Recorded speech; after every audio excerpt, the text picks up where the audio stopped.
Before I start, I just want to thank you, Antonio Guterres, for speaking so clearly about the climate crisis.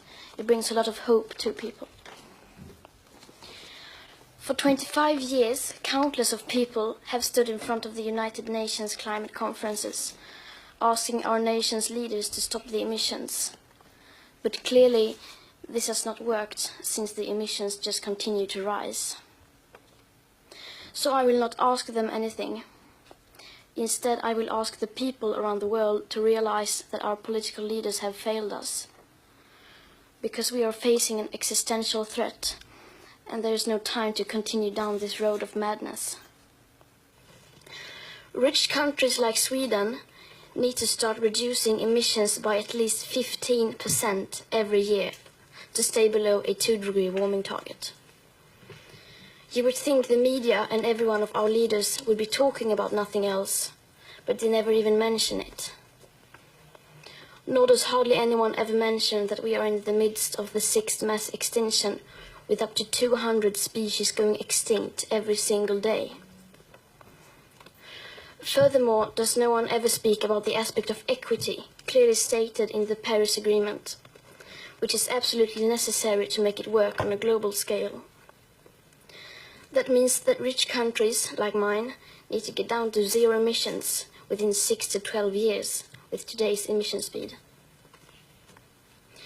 Because how can we expect countries like India, Colombia or Nigeria to care about the climate crisis if we, who already have everything, don't care even a second about our actual commitments to the Paris Agreement?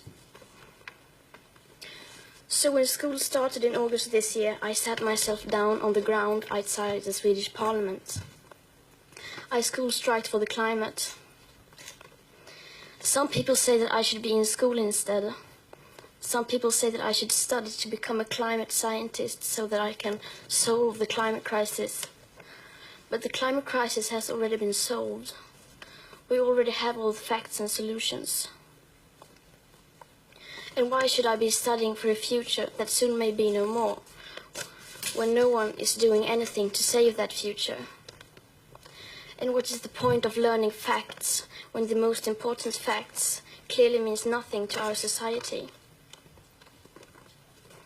Today we use 100 million barrels of oil every single day. There are no politics to change that.